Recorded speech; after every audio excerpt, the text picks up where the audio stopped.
Bonjour à tous. Bon, la formule consacrée, c'est fait. On va juste prendre le temps, je vous prie de m'excuser, de procéder à un petit ajustement. Voilà. Voilà qui est fait. Bien sûr, il faut un petit peu de flotte. Ceci n'est pas une incitation à l'alcoolisme, soyons clairs. C'est juste une incitation à faire ce que je veux. Voilà. Et peut-être, étant donné que c'est l'été, des petits glaçons. Alors, je ne sais pas encore si cette vidéo va être la suite de ce fameux coming out que je vous promettais il y a je ne sais plus, disons 6 mois. Nous verrons bien ce qu'il en sera, même si au fond en y repensant, je pense que la dernière vidéo, ainsi que celle d'avant, en était déjà plus ou moins une continuation suffisante et satisfaisante. À la bonne vôtre, tant la teneur en opinion réactionnaire de mes précédents propos me donne, comme à vous j'en suis sûr, et je dois bien l'avouer, l'envie de réaffirmer mon amour de la démocratie en me pétant la gueule tout seul et de me bâillonner, de m'incarcérer sans procès au nom de la libre pensée, de la liberté, de la saine lutte anti-fasciste à coups de pompe dans ma gueule, histoire de me forcer à penser comme il faut, au poil près. Parce que sérieux, quoi, ce délire sur la légitime défense, quoi, se défendre et défendre sa famille pour peu qu'un de mes frères en humanité ait passé ma porte à coups de hache dans le crâne, mais c'est ce que j'ai dit, vous vous rendez compte? Se défendre, avoir une hache, non mais encore pire, avoir une porte, quoi, une porte fermée, enfin, repoussant monstre que je suis, non vraiment, si un jour je me pends, ce sera haut et court, et n'allez pas penser que ce serait sous le coup d'une dépression nerveuse, parce qu'à ce moment-là, ma femme aurait eu l'excellente idée d'être partie en emportant mes gosses pour s'éloigner du monstre que je suis, parce que elle aurait bien fait, la brave femme. Non, si un jour je mettais fin à ma lamentable vie de bête sauvage, ce serait par un sens enfin retrouvé de la justice et d'une certaine hygiène sociale, hein, une porte, quoi, se défendre. Un audio plus tard, je laissais entendre, dans un accès de semi-démence qui ne pouvait qu'aggraver mon cas, qu'on aurait pu régler d'interminables débats sur la déchéance de nationalité et leur corollaire d'injustice induite, forcément, entre assassins de masse de souche ou assassins de masse binationaux, sur la base d'une balle dans la nuque pour tout le monde, sans distinction d'origine, de race ou de religion, pour faire tout cela en tant que républicain. Bon bref, je le confesse, j'ai envie de m'enlever à moi-même la seule nationalité que j'ai, par mesure de rétorsion, depuis que je réalise à quel point je crime pensais alors et crime pense encore, et combien j'ai, comme malheureusement des millions de mes semblables, ma juste place dans les geôles du ministère de l'amour. Et tant pis pour ceux qui ne saisiront pas l'allusion, un peu lourde, ou plutôt tant mieux pour eux, parce que ce livre est tellement crime pensant que je ne chargerai pas encore un peu plus la barque et mon dossier en le citant. Je n'essaye pas de vous amadouer, de me faire pardonner ou quoi que ce soit, mes chers ex-amis de gauche qui avaient su rester de vrais humains valables, pendant que, du fait d'une certaine débilité mentale, certainement, je glissais inexorablement sur une pente insidieuse, comme dans le conduit vertigineux d'un vide ordure de la pensée nauséabonde, vers cette tourbière popularde où les idéaux les plus somptueux eux-mêmes ne peuvent plus darder sur moi et mes semblables, malheureux que nous sommes, leurs si précieux rayons républicains. J'en suis à un point où, devant la fameuse séquence de l'épisode de la voiture de flic brûlée par de braves anarcho-punks, au premier visionnage, j'ai espéré et attendu en vain que le colossal flic qui s'en était déplié administre enfin une balle dans chaque rotule de son assaillant, et que je me suis senti passablement frustré du fait qu'il ne l'eût pas fait. Non, vraiment, je suis une bête. Je ne mérite pas votre pardon, je le sais, c'est bien simple. J'ai, pour me faire pardonner et pour essayer de m'amender, remplacer la tronche de Manuel Valls par un selfie de la mienne que j'ai scotché sur mon sac de frappe, et je vous raconte pas les patates que je me colle. J'y vais au coup de pied retourné dans la tronche. Non, je déconne, ça j'arrive plus à le faire, je suis trop vieux, mais les patates, ça y va franco. Franchement, oh merde, j'ai peur que ça ait l'air d'un jeu de mots avec Manuel Valls. Franchement, j'ai un peu peur de l'abîmer, le sac de frappe, et j'ai très honte de ne pas avoir le courage et l'honnêteté de me tabasser moi-même directement, parce que ce pauvre sac, lui, il n'y est pour rien, alors que moi, quelque part, je suis coupable d'être à ce point mal aligné. Non, sincèrement, je pense de plus en plus souvent à clôturer définitivement ma chaîne et à me taire à jamais parce que j'ai enfin compris, et j'en remercie le Lanka, non, on n'est pas au Cambodge non plus, on n'est pas en 1984. Excusez-moi, pitié. Je remercie le Parti socialiste français de m'avoir aidé à comprendre que la parole de l'État est vérité. Que le doute est une conspi-pensée, que la conspi-pensée est le premier pas vers le crime, et que le crime étant le mal, eh bien, le bien implique non seulement de penser, mais surtout de savoir que la parole de l'État est vérité, et que en douter est un crime en soi. Le prophète du bien, le camarade Valls, ne l'a-t-il pas brillamment rappelé au mois de juillet avec force coup de menton, la remise en cause de la parole de l'État est insupportable, tout comme le ministre de l'Intérieur, Bernard Cazeneuve, aux prises avec une polémique odieuse, parce que tout débat est une polémique odieuse, polémique odieuse quant à une demande d'effacement des images de Nice. Quelle bonne idée, ne l'a-t-il pas balayé d'un revers de la main en une lumineuse démonstration de son intelligence et de son honnêteté en disant « Ça suffit de remettre en cause la parole de l'État !» Quel malheur que des inconscients comme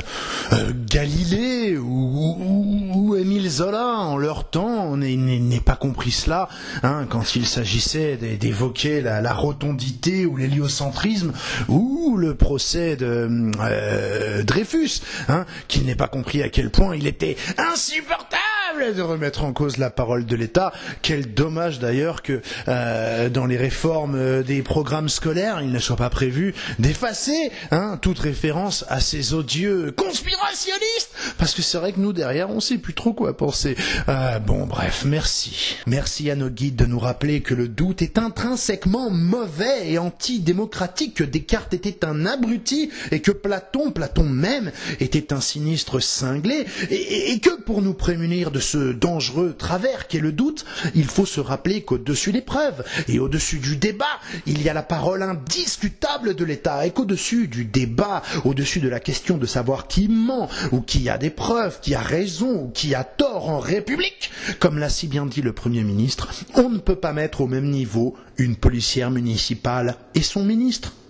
C'était tellement simple, idiot que nous sommes, chacun à sa place, et à chacun la valeur de sa parole au prorata de sa valeur dans la hiérarchie républicaine. Ne l'oublions pas, c'est à ça que sert la démocratie, à savoir ce que vaut la parole de chacun en fonction d'où il se trouve placé dans l'échelle sociale. Je ne sais pas si ça s'applique aussi en cas de viol en entreprise, ça j'en suis pas complètement sûr. Est-ce qu'on peut ou pas mettre à un même niveau la parole d'une petite secrétaire et de son PDG,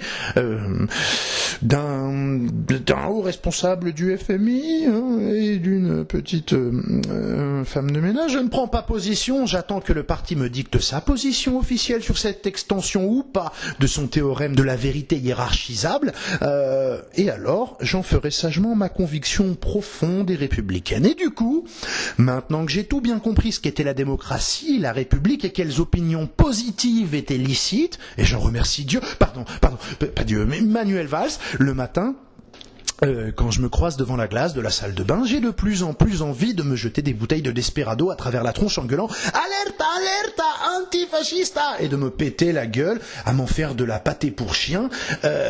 comme toute personne sensée est censée avoir envie de le faire dès lors qu'il est confronté à une personne qui pense différemment de lui, alors que sa pensée profonde est la vérité. C'est une réaction très saine, mais pourtant ma femme commence à s'inquiéter, la pauvre, parce qu'elle est infirmière, elle soigne des gens, elle participe à sauver leur vie, et elle gagne donc à ce titre 1/20 du salaire de certains des vertigineux génies qui nous font l'honneur de nous gouverner avec tant de talent, tant de brio,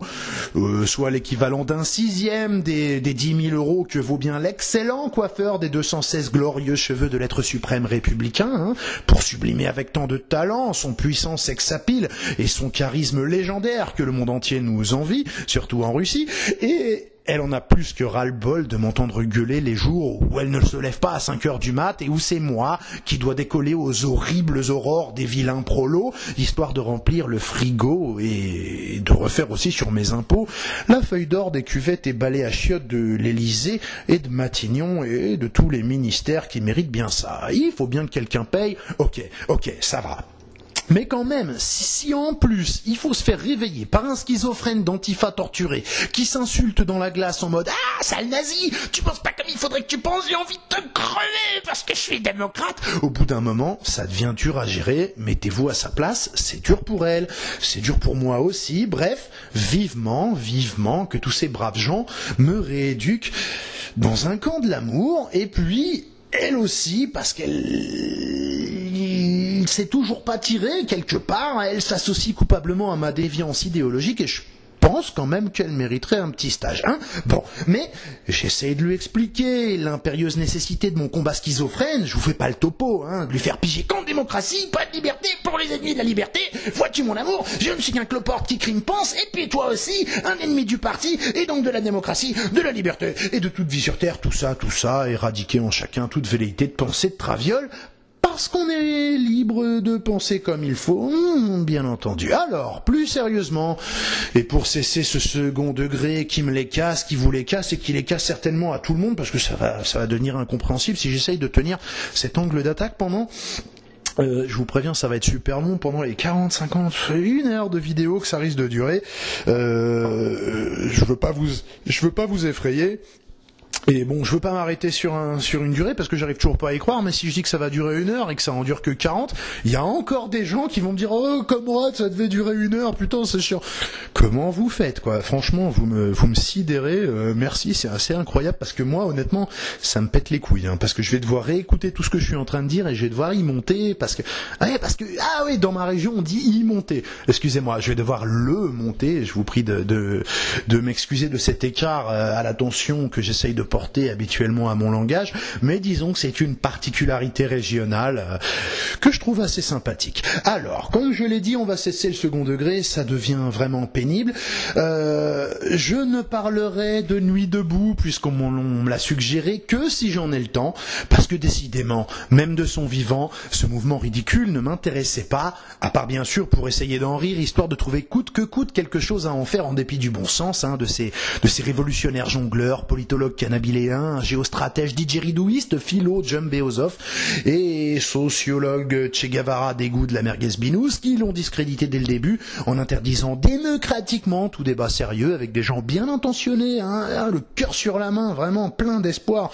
comme Sylvain Baron, qui essayaient naïvement, les braves gens, de leur expliquer pour leur bien que même avec toutes les bonnes intentions et les dreadlocks du monde, ils ne pourraient rien changer en restant dans l'Union européenne et dans l'OTAN, et qui, démocratie oblige, a été conspué comme le sale facho que nous sommes tous dès lors que l'on s'oppose à l'Europe ou aux guerres humanistes de déstabilisation thanato-fondamentalistogène que décide le très anarcho-anticapitaliste empire euro-américain.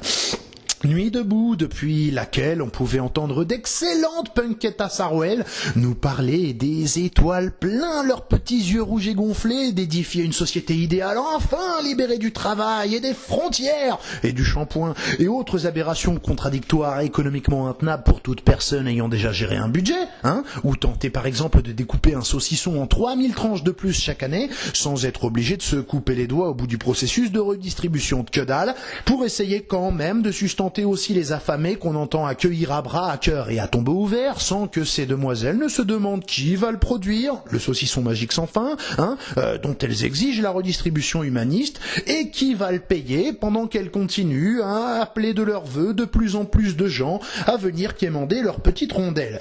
De saucisson, hein, rien de graveleux là-dedans, rassurez-vous. Quoique...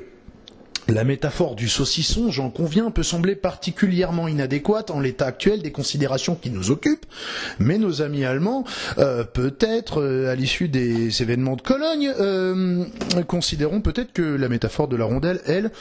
est plus ou moins adéquate. Bref, ça m'a donné envie d'aller informer les Afghans, les Érythréens, les Pakistanais, les Syriens, c'est tous des Syriens, hein, tous ces braves gens, qui dormaient à Calais 20 ans avant la guerre en Syrie, hein, pour aller leur refiler le tuyau, comme quoi, place de la République à Paris, Il y a tout un troupeau de babacoulettes et de gens djembés qui ont hâte de vous ouvrir la porte de leur appartement et de vous nourrir avec le fruit de leur RSA et des mirobolantes recettes de leur séance de démonstration de Diabolo. Mais tant d'altruisme, quand même, de leur part. Moi qui suis une petite pourriture à l'âme étriquée, bassement rationnelle, ma sale petite âme froide de petit comptable sans rêve, ça me l'a réchauffé quand même. Et pourquoi j'arrive pas à être comme ça, moi? Pourquoi j'arrive pas à faire abstraction de la réalité mathématique pour suivre un idéal, pour enchanter l'avenir comme ils le font, tous ces braves gens? Ça m'a donné envie de travailler sur moi-même et en attendant d'être enfin quelqu'un de bien, hein, et de faire le tout petit peu que je peux, mais ce serait déjà au moins ça, de filer, comme je vous l'ai dit, le bon tuyau aux migrants à Calais ou de stopper une rixe interethnique tellement enrichissante culturellement sous le métro à Paris. Bonjour monsieur dame, enfin bonjour messieurs, guten tag, hola, salam alaikum. J'ai vu à la téloche une fille qui disait de bien belles choses et qui vous accueillera sûrement dans sa chambre d'étudiante en histoire de l'art. Elle a que 20 mètres carrés, mais c'est papa qui paye, hein. Du coup, son cœur est immense, étant donné que c'est papa qui paye. Bon, pas plus de 10 ou 12 ou 14 personnes, hein, n'abusez pas non plus. Ah, et puis aussi, pensez à aller sonner, tant qu'à faire aussi, aux immeubles autour de la place de la République, pour trouver asile dans l'un de ces appartements où l'on voyait tant de banderoles révolutionnaires accrochées aux rambardes des balcons. Si, vraiment, gêne-toi pas, mon ami. Un appartement comme ça, c'est la moitié du PIB du pays dont tu t'es barré au péril de ta vie pour venir te faire stopper à la frontière entre la France et la Grande-Bretagne par Bernard Cazeneuve, hein, qui te fait ses yeux de biche en te suppliant de demander l'asile ici, parce que bon, on va quand même pas laisser ces enfoirés du Royaume-Uni, surtout maintenant qu'ils sont sortis de l'Europe, hein, on va pas les laisser nous piquer tous nos futurs Montaigne, nos astrophysiciens, nos neurochirurgiens dont manque cruellement notre pays d'un culte. Non, n'hésite pas, et préviens aussi tous tes amis, ils vont être ravis les nuits de Boudien, parce que il y a en plus une caisse de célébrités qui demande que ça. Des vieux humoristes plus très drôles, voire plus drôles du tout, là, Guy Beuden, là, Jacques Attali, Bernard-Henri Lévy, eux, ils sont à fond. Ils feront seulement la gueule si vous venez pas plus nombreux chaque jour remplir leur résidence principale et secondaire, parce que eux, c'est des gens bien. D'ailleurs, si quelqu'un a leur adresse, laissez-la en commentaire, je la ferai apparaître dans la vidéo en pop-up, ça permettra donc à nos amis migrants, de permettre à tous les gens qui nous font, et ils ont raison, parce que ce sont eux des gens bien qui nous font la morale. Emmanuelle Cos aussi, je crois qu'elle a dit que il fallait que ce serait bien d'inciter les gens à accueillir des migrants, mais elle a raison, cette brave femme, elle a raison, et la meilleure preuve qu'elle a raison, c'est qu'elle a donné son adresse et qu'elle offre actuellement la possibilité à 15 migrants de poser leur sac de couchage. Non, elle va les payer elle-même d'ailleurs, parce que c'est une brave femme, et en plus je crois qu'elle a débloqué une aide de 1500 balles par an pour se faire, donc ça lui permettra même de payer des tantes quechua pour les foutre dans son salon. Et je pense que là on a vraiment affaire à des gens bien, parce que moi, je vous l'ai dit, je suis une merde, jamais je le ferai, je n'ouvrirai pas mon salon, mais dès lors que Caroline Fourrest, Emmanuelle Cos, François Hollande, etc., nous montrent l'exemple, et je sais qu'ils le feront, hein, je comprendrai à quel point je suis une pourriture, et peut-être que ça va me faire changer d'avis. Donc, comme je vous dis, ce pays, ce chouette pays est rempli de misosophes à la BHL, hein, qui eux, ou Jacques Attali, qui sont à fond et qui sont largement prêts à leur ouvrir leur résidence principale et secondaire, parce que c'est des gens bien et ils vont bien trouver une place sur leur canapé. Rien à voir avec moi qui bêtement, bassement, parce que je suis un connard, j'essaye de diviser un salaire de merde déjà limite pour nourrir 4 personnes par 40 bouches à nourrir, et qui m'en tient à de la basse mathématique, comme quoi, désolé, ça ne marche pas, et à échelle d'un pays non plus. En revanche, on l'entend beaucoup, mais mes amis migrants, n'allez pas demander à François Hollande, oui, François Hollande, quoique Pays-Bas, je trouve que quelque part, sémantiquement, c'est encore plus adéquat. En tant que président humaniste, lui, il peut faire pas mal de leçons de morale, hein, mais quand un journaliste lui a posé la question, il était désolé, mais il n'a pas, actuellement, pas de locaux disponibles. Bon, ça aurait été avec plaisir, mais bon, hein, que les Calaisiens s'en occupent à sa place. Donc, ne sonnez pas chez François Hollande, lui, c'est surtout les leçons de morale qu'il aime faire, mais je tiens donc à votre disposition les noms d'un tas d'intellectuels et de chanteurs qui vont avec plaisir vous installer dans leur clic-clac, si vous trouvez leur adresse. Ah putain, pour ces quelques lignes de franche déconnade, à nuit debout, ceux qui s'en seraient senti l'estomac auraient certainement entendu me péter la gueule comme au sale facho qu'ils auraient bien évidemment conclu que je suis. Bande de petits cons, va. Vous êtes encore plus cons que moi quand j'avais votre âge, et franchement, c'est pas peu dire, rétrospectivement, je m'en rends compte. Et pour ceux qui ont, incroyable mais vrai, l'âge que j'ai aujourd'hui, voire plus, je sais pas quoi vous dire, mais bouffez du poisson. Vous voulez accueillir les millions de réfugiés en provenance notamment des pays où vous trouvez normal que l'Europe et les Américains déclenchent des guerres inutiles après caprice des gouvernements pour lesquels vous avez voté et pour lesquels vous voterez encore l'année prochaine,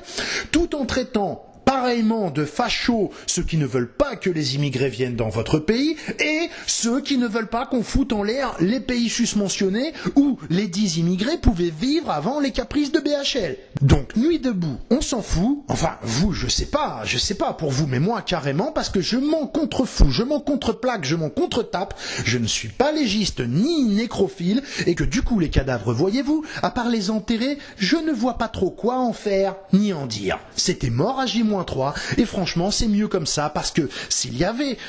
des gens bien intentionnés et un tant soit peu sensés dans ce bordel à la base, il semble évident qu'intelligents, les personnes en question ne l'étaient pas tellement, ou en tout cas pas assez, pour distinguer leurs homologues des risibles hordes de suintes la bière et de pulapis qui ont phagocyté la bonne idée de départ sans se rendre compte qu'ils étaient là à rien branler en fumant des pétards sous le regard bienveillant des médias du système et des flics du système qui ne les arrêtaient même pas pour ça. On vous le dira jamais assez les enfants, si votre révolution est télévisée et si les flics vous laissent la faire alors que votre télé et vos flics sont toujours un instrument du pouvoir, alors il serait judicieux de vomir un bon coup, de rentrer vous coucher, de dessouler et d'y réfléchir posément. Pourquoi diable Proutel-Krief, Jean-Jacques Bourrin et Pachlak Cohen vous trouvent-ils des excuses devant le FN qui vous accuse alors que vous êtes anti-système? Enfin, soyez sérieux les gars, dégueulez un bon coup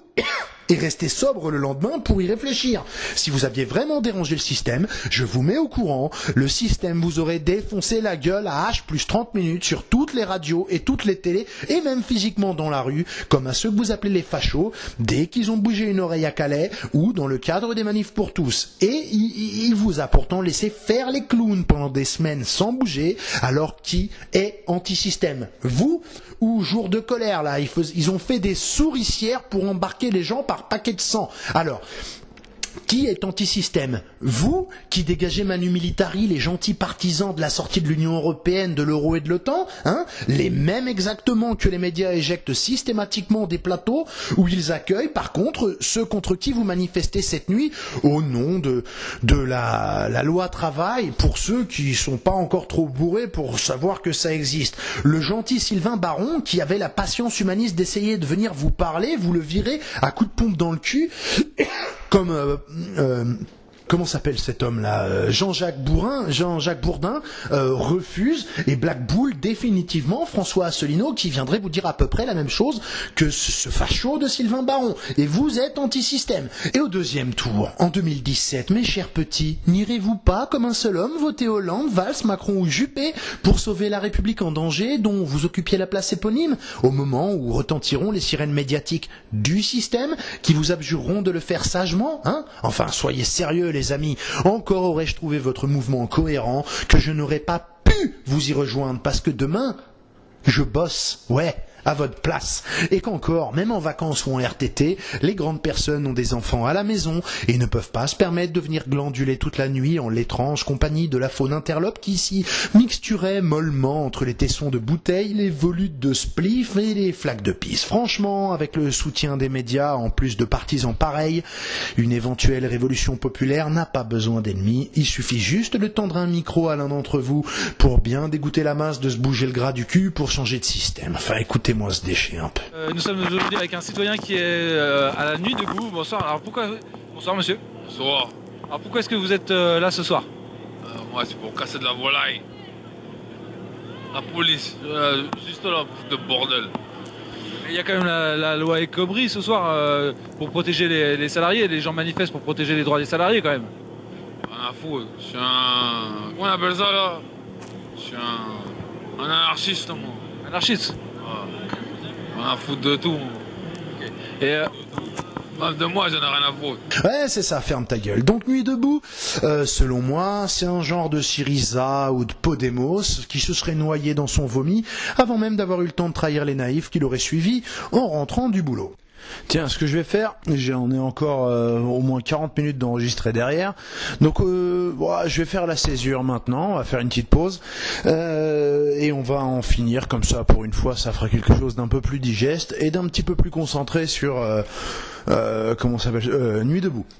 Ok, donc j'ai pas eu le temps de vous mettre un extrait de Frédéric Lordon, parce que Frédéric Lordon, j'étais tombé sur des discours tenus par ce monsieur qui m'avait bien fait rigoler. Il y avait notamment un discours enflammé où il expliquait que les socialistes, enfin François Hollande et tout ce bordel,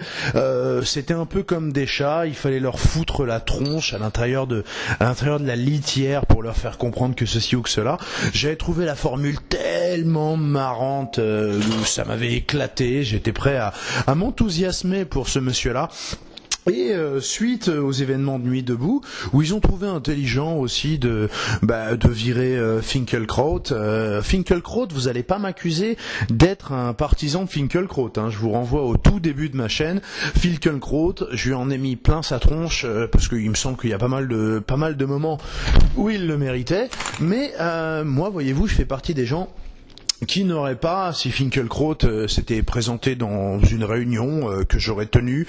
ou une manifestation dans laquelle j'aurais tenu un rôle quelconque, eh bien, vous voyez, je fais partie de ces gens qui vireraient pas à coups de pompe dans le cul des Finkielkraut en les traitant de ceci ou de cela. À la limite, je les inviterais peut-être à s'asseoir avec moi et à discuter, notamment à la fois de la véracité de certaines de leurs prises de position et aussi, à discuter avec nous du côté paradoxal de certaines autres prises de position qui ont pu être les leurs. Vous voyez, moi je m'offusque pas quand Finkielkraut se fait le défenseur et l'amoureux de la France,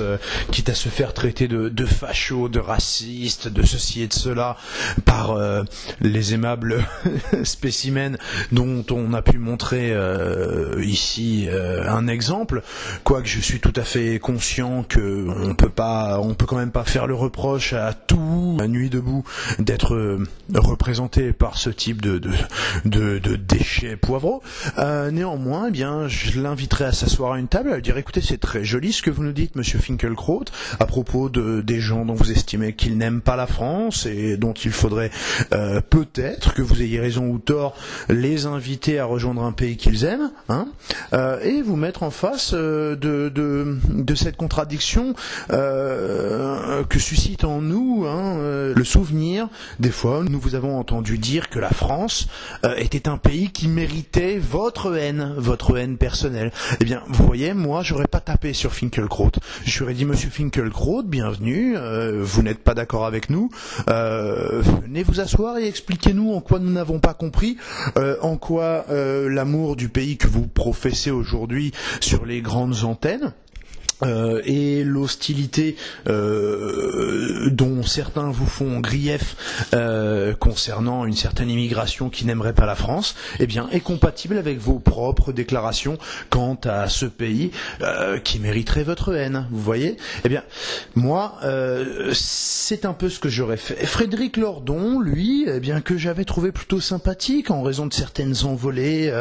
lyriques et de certaines tournures de style que j'avais trouvé assez rigolote. Enfin, franchement, mettre la tête dans la litière, enfin, c'était tellement amusant que ça avait suscité une grande sympathie en moi. Et puis, j'ai eu malheureusement la surprise de découvrir Frédéric Lordon très peu avant cet événement de l'éviction de Finkielkraut, que je condamne, parce que c'est comme ça que je suis. Vous voyez, je ne foutrais pas un partisan du Parti Socialiste dehors à coups de pied au cul s'il venait m'interroger dans une de mes conférences. Vous voyez, Je fais pas de conférence, hein, on est dans l'hypothèse pure et dure. Et j'inciterai aussi les gens qui seraient venus y assister à ne pas le faire. Et je demanderai juste à ce militant du Parti socialiste de bien vouloir patienter jusqu'à la fin, afin de peut-être ensuite, s'adonner avec moi à un débat construit, respectueux, pour essayer de comprendre ce qui nous oppose et essayer de débattre ensemble des arguments que nous avons pour prouver que l'un de nous deux est un abruti.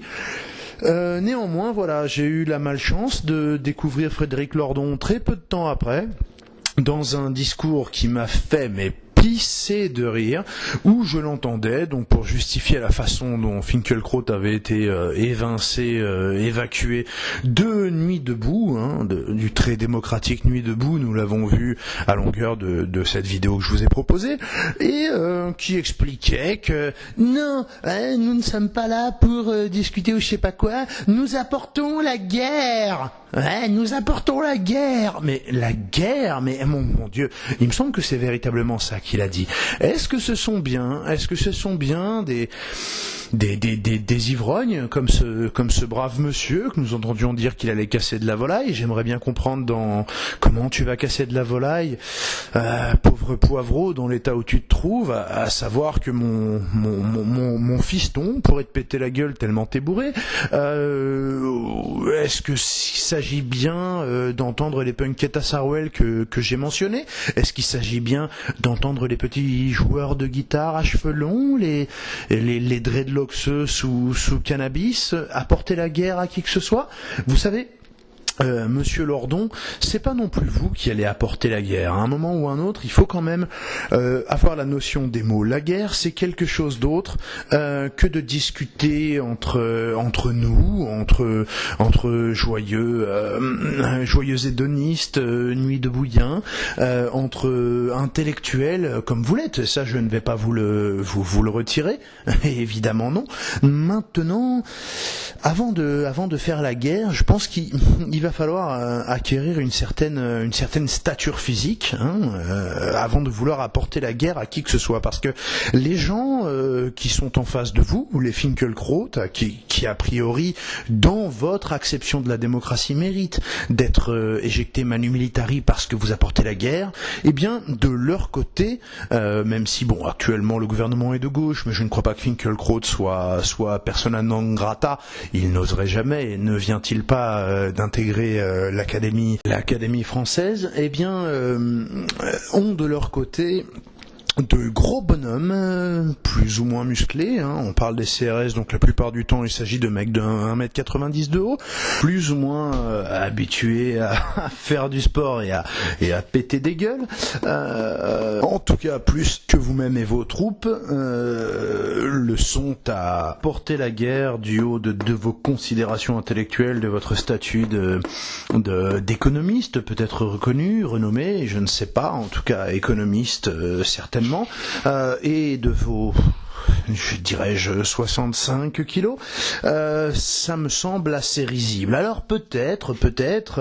aurez-vous à m'opposer votre armée de LGBT-NC,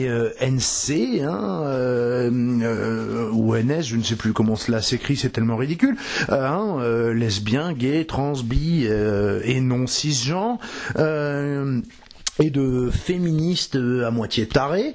qui avaient organisé, je m'étais retrouvé parce que je partais rendre visite à ma grand-mère à l'occasion de son anniversaire, et tout le monde se fout d'ailleurs de cela, à lire un journal, offert par la compagnie aérienne, puisque effectivement il faut bien aider ces instruments de l'éducation populaire à survivre malgré le fait que plus personne ne les achète. J'étais quand même tombé sur un article intéressant qui parlait de Nuit debout, et notamment comment ça c'était, je suppose que le terme utilisé était plus populaire et plus plus mutualiste et plus sympathique que celui-ci, mais de conférences interdite, donc conférence féministe LGBT, interdite aux cisgenres. Alors je me dis tiens, qu'est-ce que c'est que ce terme? Eh bien j'y ai appris qu'en fait ici c'était un atelier de débat qui était donc dans l'esprit démocratique de Nuit debout, hein, dont nous avons bien fait le tour du périmètre restreint et bizarroïde, et qui se trouvait être interdit non pas aux hétéros, hein, non pas aux non-femmes, non, c'était quelque chose qui était totalement interdit donc aux mâles blancs cisgenres. Donc il s'agissait de pouvoir y assister si l'on était L, si on était G, si on était B ou si on était T, donc lesbien, gay, bi et trans, hein, où on pouvait aussi assister si on se trouvait être N, être A, être C, ou être je ne sais pas quoi, hein, être noir, être arabe, ou être chinois par exemple, hein, qu'on soit homme ou femme, qu'on soit hétéro ou qu'on soit homo, simplement il s'agissait d'en être éjecté de facto, pour peu que l'on ait la malchance de se trouver être homme, être cisgenre et être blanc. Donc, sachant qu'on ne sait toujours pas ce que veut dire cisgenre, on avait quand même le droit d'y assister si on était homme, si on était noir et si on était cisgenre. Parce qu'en étant noir, on était encore victime d'une discrimination quelconque. Bon, soit, c'est intéressant. En fait, cisgenre, j'ai appris au détour de cela qu'on était expurgé de ces débats,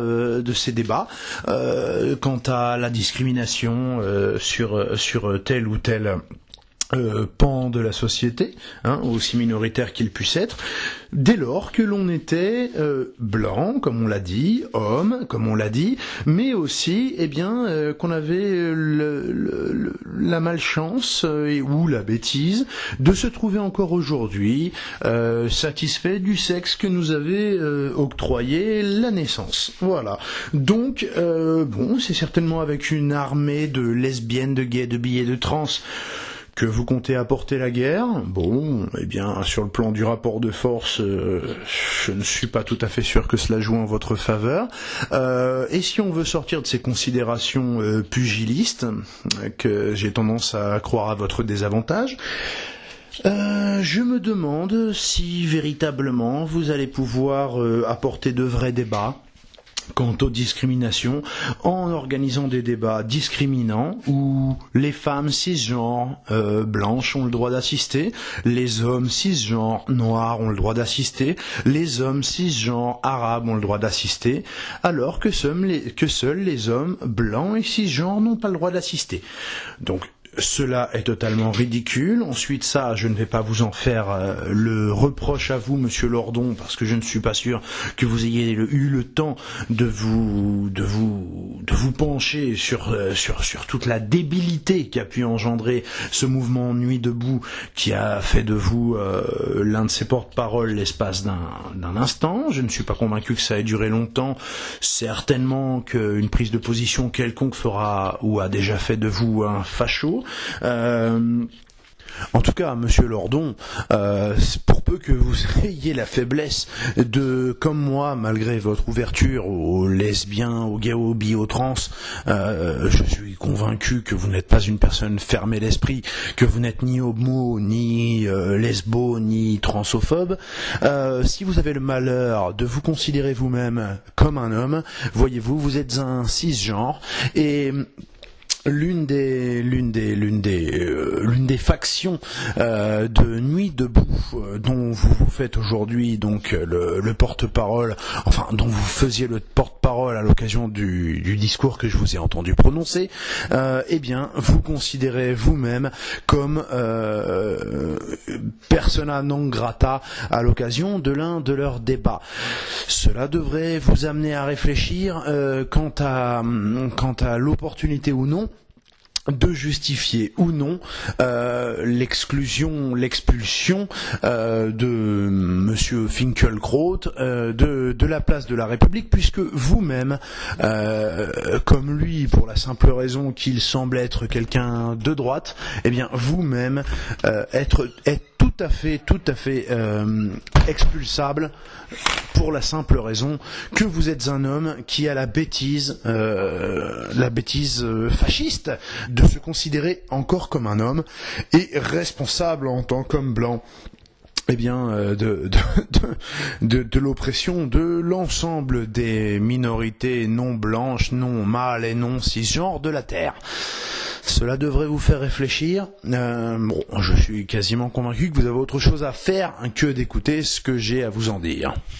Néanmoins, je pense qu'il est assez scabreux de la part de ces féministes opposées au mâle cisgenre, etc.,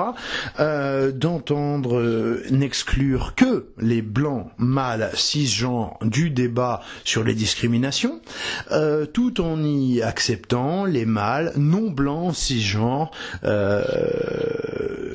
quelle que soit leur origine, parce que me semble-t-il, tout ce joyeux petit monde de Nuit debout a l'air tout à fait convaincu du bien fondé de l'importation de personnes venues de tous les horizons mondiaux, y compris les horizons moyen-orientaux, et je ne suis pas tout à fait convaincu que sociologiquement, les migrants, par exemple, les migrants venus de Syrie ou du Pakistan, soient le public le plus sécure pour assister au défilé du char LGBT non cisgenre de la Gay Pride. Je pense que sociologiquement ça va poser problème et que si quelqu'un se prend des bouteilles dans la tronche, ce ne seront peut-être pas des mâles blancs et cisgenres qui vous les auront jetés. Voilà. Donc à un moment ou à un autre, peut-être, messieurs dames, il serait cohérent d'arrêter d'être cons, pour peu que ce soit envisageable.